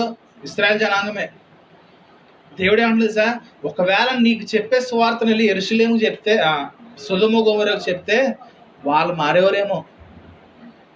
అదేనా? చూడండి ఎంత భయంకరమైన మాట. ఒకసారి నీకు చెప్పే వాక్కు కనుక కొంతమంది నశించిపోతున్న వాళ్ళ దగ్గరికి వెళ్ళి చెప్తే వాళ్ళైనా మారుతారేమో. అంటే అంత భయంకరమైన హృదయాన్ని నువ్వు కలిగి ఉన్నావు అని దేవుడు అంటున్నాడు. ఆయన మన కొరకు చేసిన మరణ త్యాగమును మనం ఏం చేస్తున్నాం అంటే వృధా చేసేస్తున్నాం. దేనివల్ల అంటే దేవుని విసర్జించి లోకాన్ని ప్రేమించడం వల్ల. దేవునికి మహిమ కలుగుగా. ఆయన మరలా నీ జీవితం కట్టడానికి ఏం చేస్తాడంటే నీ జీవితంలో ఆయన శ్రమలు పెడతానికి ఇష్టపడతాడు.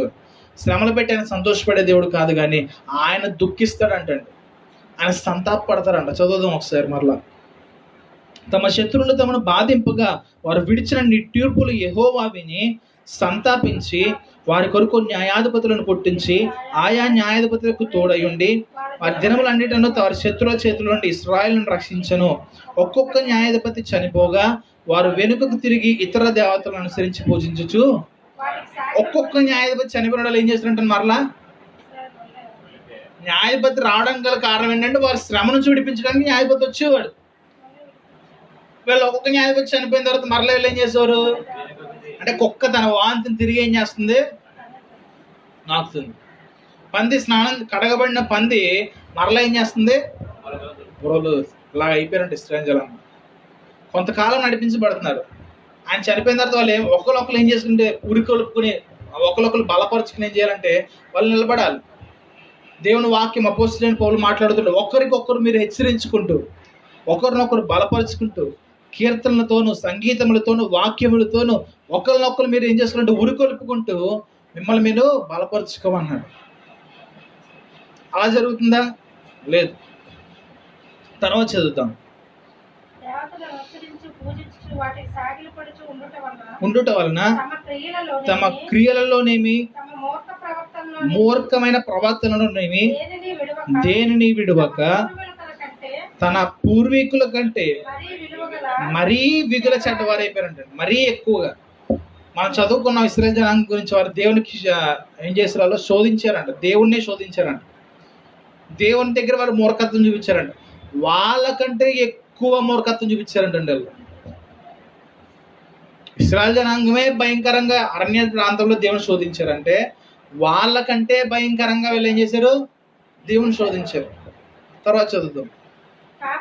కాబట్టి యెహోవా కోపాగ్ని ఇశ్రాయేలు మీదకు మండగా ఆయన ఇలాగ సెలవిచ్చెను, ఈ ప్రజలు నా మాట వినక చేసిన నిబంధనను మీరుదురు కనుక నేను నియమించిన విధిని అనుసరించి నడిచినట్లు యెహోవా విధిని అనుసరించి నడుచుదురో లేదో ఆ జనముల వలన ఇశ్రాయేలును శోధించుటకై యెహోషువ చనిపోయిన కాలమున శేషించిన జలములలో ఏ జనమును వారి యొద్ద నుండి వెళ్ళగొట్టను.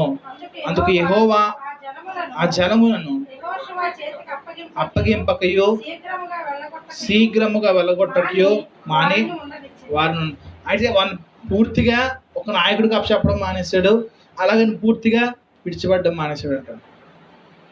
ఎందుకంటే వీళ్ళు వ్యక్తిగతముగా దేవుణ్ణి తెలుసుకోవాలనేది దేవుని కోరిక. ఇప్పుడు ఒక కుటుంబం రక్షించబడిందండి.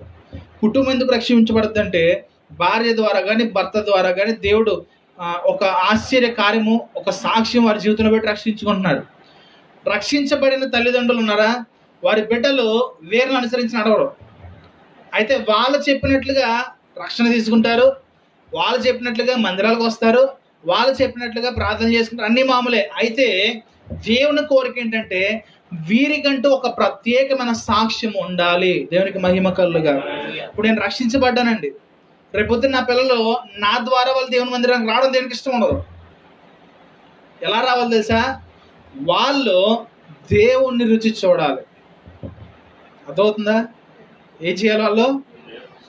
మనం ఏం చేస్తాం? దేవుని రుచి చూపించాం, మన సాక్ష్యాలు వాళ్ళతో చెప్పం, దేవుడి ఆశ్చర్యకార్యం వాళ్ళతో పంచుకోకుండా వాళ్ళని ఏం చేస్తామంటే ప్రోత్బలు పరుస్తాం.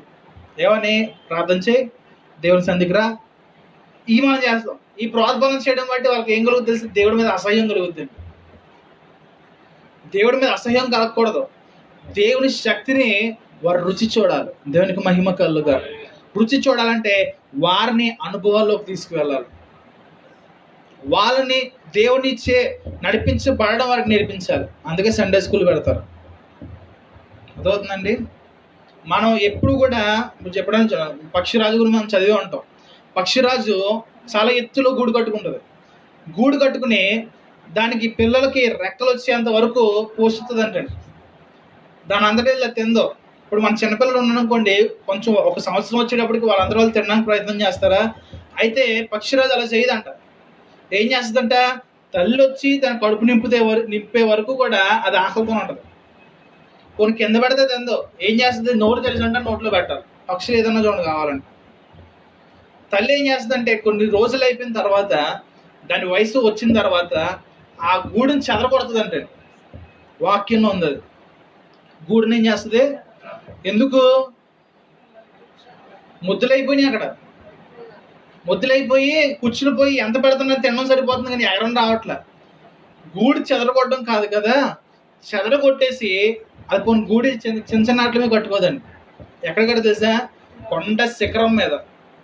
అంటే అక్కడి నుంచి పడిందంటే మనిషి పక్షి చచ్చిపోద్ది, అక్కడి నుంచి తోసేస్తుంది అంటే. ఏం చేస్తుంది? తోసేయడం అంటే అర్థం తెలుసుగా, మనకి చాలా మంది తోస్తుంటారు వెనకాల నుంచి.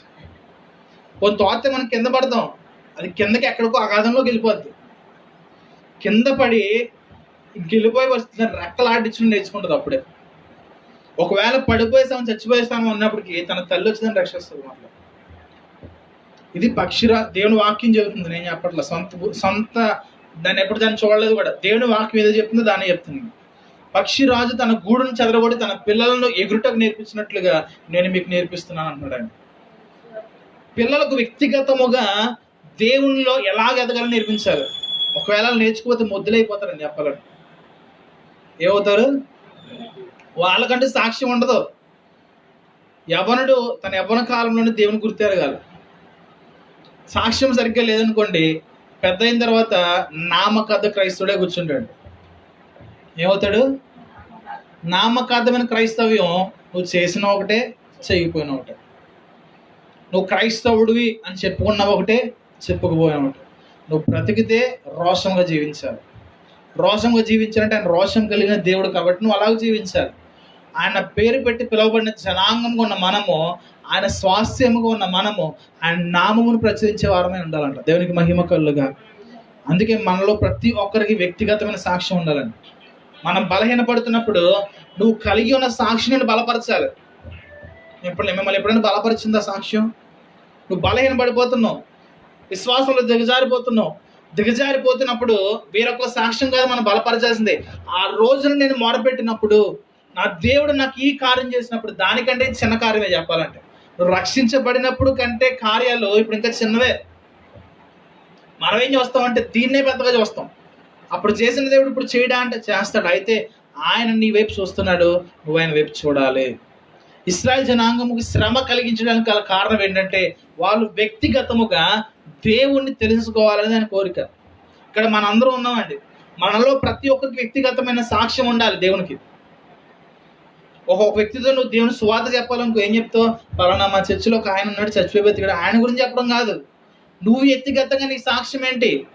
వ్యక్తిగతంగా నువ్వు దేవుణ్ణి ఎలాగో తెలుసుకున్నావు, వ్యక్తిగతంగా దేవునితో నీ అనుభవాలు ఏంటి, ఇవన్నీ చెప్పాలి. చెప్పగలిగినప్పుడే దేవుడు నీలో ఇంకా బలపరచబడతా ఉంటాడు. దేవునికి స్తోత్రం కలుగునుగా. ఆయన అహరోను నోటికి తోడై ఉన్నాడు, మోషేకి అహరోను నోరు ఇచ్చాడు అంటాడు. అలాగే దేవుడు నీ నోటికి నా నోటికి తోడై ఉండడానికి ఇష్టపడుతున్నాడు. ఎప్పుడు ఉంటాడో తెలుసా? నువ్వు ఆయనతో ఉన్నప్పుడు, ఆయన నీతో ఉన్నప్పుడు. మనమేం చేస్తామంటే వీటన్నిటిని విడిచిపెట్టి మొట్టమొదటిగా లోకానికి ప్రాధాన్యత ఇస్తున్నాం. ఒకటి మన ఉద్యోగాలకు ఇస్తాం, ఏమండి? రెండు మన పరిస్థితులకి ఇస్తూ ఉంటాం, మన బంధువులకి ఇస్తాం, మళ్ళీ మన ఇంట్లో వాళ్ళకి ఇస్తాం, మన స్నేహితులకి ఇస్తాం. ఇవన్నీ ఇచ్చి ఏం చేస్తామంటే దేవుణ్ణి లాస్ట్ అయితే చేస్తాం, అది ఆప్షన్ అనమాట. దేవుడు నీకు ఆప్షన్ అయి ఉండకూడదు. ఆయన ప్రతిదీ ఆయనే ఉండాలి. నీ ఉద్యోగంలో ఆయన ఉండాలి, నీ కుటుంబంలో ఆయన ఉండాలి, నీ జీవితంలో ఆయన ఉండాలి, నీ ప్రతి నడకలో ఆయన ఉండాలి. దేవునికి మహిమ కలుగా. అలాగ ఆయన కోరుకుంటున్నాడు. ఆయన మన కోసం సమస్తం అర్పించినప్పుడు మనం ఆయన కోసం ఆయన ఇవ్వలేమా? ఇవ్వలేమండి. అయితే మనం ఇవ్వట్లా. ఎందుకు ఇవ్వట్లేదంటే ఆయన మనం అంతగా ప్రేమించలేకపోతున్నాం. ఒక మాట చూసుకుని ముగించుకుందా? ద్వితీయోపదేశ కాండము 6వ అధ్యాయము 4వ వచనం నుంచి 9వ వచనం దాకా చదువుతాం ఒకసారి. ద్వితీయోపదేశ కాండము 6వ అధ్యాయము 4వ వచనం నుంచి 9వ వచనం వరకు చదవండి. ఇశ్రాయేలు వినుము, మన దేవుడైన యెహోవా, అద్వితీయుడగు యెహోవా, నీ పూర్ణ హృదయముతోనూ, నీ పూర్ణ ఆత్మతోనూ, నీ పూర్ణ శక్తితోనూ నీ దేవుడైన యెహోవాను ప్రేమింపవలెను. ఒకసారి ఆగుదామండి. ఓ ఇశ్రాయేలు వినుము, నీ దేవుడైన యెహోవా అద్వితీయుడగు యెహోవా. అంటే దేవుని యొక్క ఇంగ్లీష్లో ఉంటుంది ఏంటంటే, O hear O Israel, the Lord our God is one. ఏముందండి? ప్రభు అనగా ఏలేవాడు. నీ జీవితంలో నిన్ను ఏలేవాడు ఒక్కడే, అది దేవుడై ఉండాలి. దేవునికి స్తోత్రం కలుగునుగా. ఎవరై ఉండాలండి? అందుకే అన్నాడు, ఎలాగో ఆయన నీ యందు ఒక్కడే దేవుడుగా ఉండి నిన్ను ఏలుబాటు చేస్తాడంటే ఇక్కడ చెప్తున్నాడు, నీ పూర్ణ హృదయముతోనూ, నీ పూర్ణ ఆత్మతోనూ, నీ పూర్ణ శక్తితోనూ నీ దేవుడైన యెహోవాను ప్రేమించాలి. ఎలా ప్రేమించాలి? పూర్ణ హృదయం అంటే ఫుల్ హార్టెడ్, కంప్లీట్గా. ఇంకా నీ హృదయంలో వేరే ఎవరిని కూడా ఉంచుకోకుండా పూర్ణ హృదయముతో, పూర్ణ ఆత్మతో, అంటే నువ్వు కలిగి ఉన్న దాని సమస్తము కూడా దానితో, పూర్ణ శక్తితో. అసలు దీన్ని మనం వాడని చెప్పాలంటే ఏమండి? పూర్ణ శక్తితో అంటే అర్థం ఏంటి? శక్తినంతా ఉపయోగించుకుని చేయాలంట. చేయగలుగుతాం? అసలు మన ఆరాధన శక్తికి మించినగా మనం చేయగలుగుతాం. పోనీ శక్తికి మించింది పక్కన, పూర్ణ శక్తి అంటే మనం ఎంత శక్తి కలిగి ఉన్నామో ఆ శక్తిని అంతా ఎవరి కోసం ఉపయోగించాలి తెలుసా? దేవుని కోసం. దేవునికి మహిమ కలుగా. పూర్ణ హృదయముతో, పూర్ణ ఆత్మతో, పూర్ణ శక్తితో నీ దేవుడైన యెహోవాను ప్రేమించాలి. చేయగలుగుతున్నావా నువ్వు? చేయలేము. అది దేవుని యొక్క మొట్టమొదటి ఆజ్ఞ. అలాగ నువ్వు ప్రేమించినప్పుడు ఆయన నీకు దేవుడుగా ఉంటాడు. అలాగ నువ్వు ప్రేమించినప్పుడు ఆయన నీ జీవితంలో ఉండి ఆయన నిన్ను మహింపరచడానికి కష్టపడుతున్నాడు. దేవునికి స్తోత్రం కలుగునుగా. తర్వాత చదువుతాం. నేడు నేను నీకు ఆజ్ఞాపించు ఈ మాటలు ఎక్కడ ఉండాలంటండి? ఎక్కడ ఉండాలి? ఎవరి మాటలు ఉండాలి? మన దేవుని మాటలు తప్ప అన్నీ ఉంటాయి హృదయాల్లో. అన్నీ ఏం చేస్తాయి తెలుసా? గుడారాలు వేసుకుని కూర్చుంటాయి. మళ్ళీ దేవుని మాటలు ఉండవుగానే ఉంటాయి. లోకంలో మాటలన్నీ లోపల గుడారాలు వేసుకుని కూర్చుంటాయి లోపల. తర్వాత ఏం చెప్తున్నాడు? నీవు నీ కుమారులకు ఏం చేయాలంటండి? అభ్యసించడం అంటే అర్థం ఏంటి?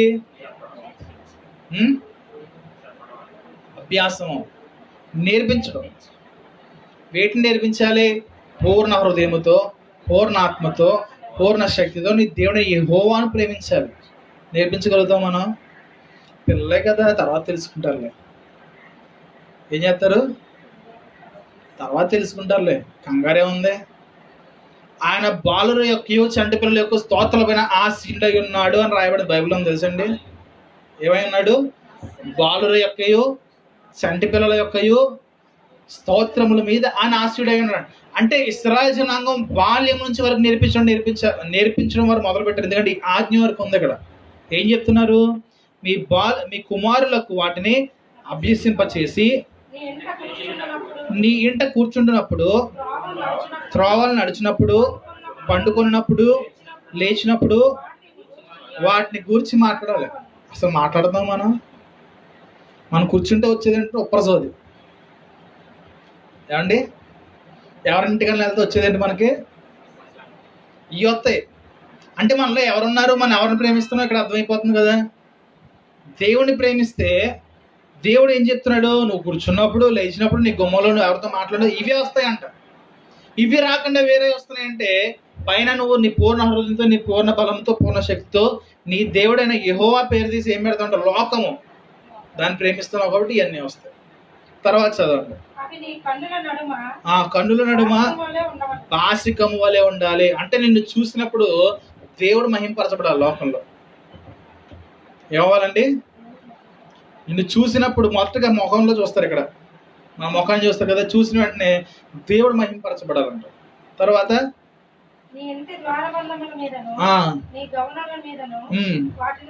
ఇవన్నీ ఉంటాయి మన దగ్గర. ఎందుకంటే మనకి లామినేషన్లు వచ్చినాయి కదా ఇప్పుడైతే, లేకపోతే పెయింట్లు వేయించుకున్నాం, గుమ్మాల దగ్గర తెచ్చుకుని రాయించుకుంటాం. అయితే వాక్యం ఎక్కడ ఉండట్లేదు, ఇక్కడ ఉండట్లేదు. ఇక్కడ అది లేనంత వరకు నువ్వు ఎక్కడ ఉంచుకున్నా బండ్ల మీద ఉంటాయని చెప్పాలంటే, ఆ బండి ఎక్కడ కనబడుతుంది అంటే బార్ ఎదురుగా కనబడుతుంది, బార్ బయటే కనబడుతుంది. ఎదరు సిలువేసుకుని యేసుక్రీస్తులో పడుకుని ఉంటాడు, లోపలికి వెళ్ళిపోతాడు బార్లో. సిలువ వేసుకుని బండి మీద ఉంటాడు, అక్కడ సిగరెట్ కాల్చేస్తూ ఉంటాడు. అవునా? అక్కడ ఉన్నంత వరకు సరిపోదు. వాక్యం మన లోపల ఉండాలి. వాక్యం ఎవరు? దేవుడు. నువ్వు దేవునికి ఎంత ప్రాధాన్యత ఇస్తావో అక్కడ తెలిసిపోతుంది. దాన్ని బట్టే నువ్వు కూడా ఏదైతే విత్తుతావో ఆ పంటనే వస్తావు. దేవుడు ప్రతి ఒక్కరిని కూడా సాధారణమైన స్థితిలో నుంచి ఎన్నుకుంటాడు. అబ్రహాము గొప్ప వ్యక్తి కాదు, అబ్రహాము సాధారణంగా ఉన్న వ్యక్తే. అబ్రహాము ఒక అన్యుడు. వాక్యానుసారంగా చూస్తే అన్యుడై ఉన్న అబ్రహాము ద్వారా దేవుడు ఒక గొప్ప జనాంగాన్ని సృష్టించడానికి ఇష్టపడ్డాడు. ఎవరో ఒక సాధారణమైన అబ్రహాము వ్యక్తి. యవ్వనంలో పిలుచుకున్నాడా? 75 సంవత్సరాలు వృద్ధాప్యంలో పిలుచుకున్నాడండి దేవుడు. 75 సంవత్సరాలు వృద్ధాప్యం గల ఒక అన్యుడు దేవుని యొక్క చిత్తంలో నిలబడితే, ఎంత గొప్ప సమూహమును దేవుడు ఏర్పాటు చేసినప్పుడు, అన్యులుగా ఉన్నప్పుడు మనల్ని యవ్వనంలో పిలుచుకున్న దేవుడు మన ద్వారా ఇంకెంత గొప్ప సమూహాన్ని తెచ్చుకుంటాడు ఆయన. ఏమండి? ఎంత గొప్ప సమూహాన్ని దేవుడు నీ ద్వారా, నా ద్వారా చేయడానికి ఇష్టపడుతున్నాడు. మన గర్భం నుంచే కాదు, మన నోటి నుంచి కూడా దేవుడు చేయడానికి ఇష్టపడుతున్నాడు. కానీ మనం ఏం చేస్తున్నాం తెలుసా? ఆయన చిత్తంలో ఉండడానికి ఇష్టపడం. ఆయన మనల్ని కుదురుగా ఉంచి ఆయన చిత్తంలో నడిపించడానికి ఇష్టపడతామంటే మనం ఏం చేస్తామంటే, చిన్నపిల్లలు చేతి పట్టుకుని అటు ఇటు గెంతులేసి పరిగెడుతూ ఉంటారు. ఇంకా పశుప్రాయులు అన్నాడు ఆయన. ఏమంటాడు? పశుప్రాయులు. ఎంతకాలం పశుప్రాయులు అండి? చిన్నపిల్లలన్నా ఒక 2 సంవత్సరాలు లేక జ్ఞానం కలిగేది, వాళ్ళకి ఏం చేయాలో తెలుస్తుంది. కానీ క్రైస్తవులకి ఏం చేయాలో తెలియట్లా. సెంచురీలు కొట్టేస్తున్నారు ఎక్కడ? దేవుని మందిరాల్లో. 10 సంవత్సరాలు 20 సంవత్సరాలు మనం అంత అనుభవంలోకి వెళ్ళి కూడా ఇంకా మనం ఎలా ఉన్నామంటే పశుప్రాయులుగా ఉంటున్నాం. దేవుడు మన ఆత్మ సంబంధమైన పరిస్థితుల్లోకి తీసుకెళ్ళడానికి ఇష్టపడుతున్నాడు. ఒక ప్రత్యేకమైన అనుభూతుల్లోకి తీసుకెళ్ళడానికి ఇష్టపడుతున్నాడు. ప్రత్యేకమైన అనుభవాల్లో దేవుడిని నిలబడడానికి ఇష్టపడుతున్నాడు. అయితే మనం ఏం చేస్తున్నాం అంటే, మన సొంత తలంపులు, మన సొంత ఆలోచనలు, మన సొంత ఉద్దేశాలు నెరవేర్చుకుందామని చెప్పి కూర్చోవడం బట్టి దేవుని యొక్క చిత్తము మన జీవితంలో నెరవేరబడట్లేదు. దేవుడి చిత్తం మన జీవితంలో నెరవేరబడకపోతే మనం ఎప్పటికీ కూడా ఆశీర్వదించబడలేమండి. నీ జీవితంలో ఆశీర్వాదం చూడడానికి ఇష్టపడుతున్నావా? అందరికీ కావాలి. నాకు కావాలి, మీకు కావాలి, అందరికీ కావాలి ఆశీర్వాదం. అంటే వద్దనలు ఎవరున్నారు? ఆశీర్వాదం నాకు వద్దనలు ఎవరున్నారు? కాదు, మనం ఆశీర్వదించబడడానికి ఇక్కడికి వచ్చాం. అయితే మనం ఏం చేస్తాం అంటే భిక్షం తీసుకుంటున్నాం. ఇప్పుడు ఆశీర్వాదం తీసుకోవడం మానేసి ఏం తీసుకుంటున్నాం? భిక్షం ఎంతకాలం అవుతుందండి? ఆ రోజు వరకే. మళ్ళీ తెల్లారగానే భిక్షగాడు ఎక్కడ కనబడతాడు? ఎక్కడ కనబడతాడండి? మళ్ళీ యథాస్థానంలో వచ్చి మళ్ళీ అడుగుతున్నాడు. అదే ఆశీర్వదించబడిన వాడు మరలా స్థానంలో కనబడ్డాడు. దేవునికి మహిమ కలుగుగా. నిన్ను అలాగ ఉంచడానికి దేవుడు ఇష్టపడుతున్నాడు. కాకపోతే మనం ఏం చేయాలంటే మన పూర్ణ హృదయంతో, పూర్ణ ఆత్మతో, పూర్ణ శక్తితో మన దేవుణ్ణి ప్రేమించడం మనం మొదలు పెట్టాలి. దేవుణ్ణి నువ్వు ప్రేమించినప్పుడు మొదలు పెడితే ఆయన శక్తి నీకు అర్థమవుతుంది. దేవుణ్ణి నువ్వు ప్రేమించడం మొదలు పెడితే ఆయన ఎలాగ నీ జీవితంలో కార్యాలు చేస్తాడో ప్రతీది కళ్ళ కట్టినట్టుగా నీకు దర్శనం ద్వారా దేవుడు చూపిస్తాడండి. నీ మీద ఆయన చిత్తమేమై ఉన్నదో నువ్వు ఆయన అడిగితే ఆయన నీకు బయలుపరుస్తాడు. దేవునికి స్తోత్రం కలుగుగా. ఇశ్రాయేల్ జనాంగం అడగడం మానేసి ఏం చేశారంటే వాళ్ళు శ్రమ కాలంలో మొరబెట్టేవారు. ముందు నుంచే దేవుని వైపు తిరిగినట్లయితే ఈ శ్రమల వరకు వచ్చేవి కాదు కదా. వాళ్ళు ఏం చేసేవారంటే శ్రమ కాలంలో దేవుడు మొరబెట్టడం మొదలు పెడితే ఆ సమయంలో దేవుడు ఆదుకునేవాడు. మరలా ఏం చెప్తుంది వాక్యం? న్యాయాధిపతులు ఆయా కాలంలో ఉండి వెళ్ళిపోయిన తర్వాత మరలా వాళ్ళు ఏం చేస్తారంటే లోకం తిరిగేవారు. లోకం తిరగడం వల్ల దేవుడు శత్రువుగా ఉండేవాడు. మరలా వాళ్ళ మీదకి ఏమొచ్చేది? ఉగ్రత వచ్చేది. ఆయన అన్నిసార్లు చేయడానికి గల కారణం ఏంటంటే మరలా నీ అంతటా నువ్వు దేవుని తెలుసుకుని ఆయన ప్రేమించాలని దేవుడు కోరుకుంటున్నాడు. మనం ఎప్పుడు దేవుని ప్రేమిస్తామంటే మన జీవితంలో ఆయన కార్యం చేస్తామని ప్రేమిస్తాం. ఆయన ఎందుకు ప్రేమించాలి? దేవుడు మనం ప్రేమించాలంటే మన జీవితంలో కార్యం కావాలి. మరి నిన్న ఆయన ఎందుకు ప్రేమించాలి? ఎప్పుడైనా వేస్తున్నారు ప్రశ్న? అసలు దేవుడు నన్ను ఎందుకు ప్రేమించాలి అని ప్రశ్న వేసుకుంటే అసలు నీలో ఉపయోగపడేది ఏముంది ఆయనకి? మనం అనుకుంటే దేవుడు నేను ఎందుకు ప్రేమించాలనుకుంటాం. మనం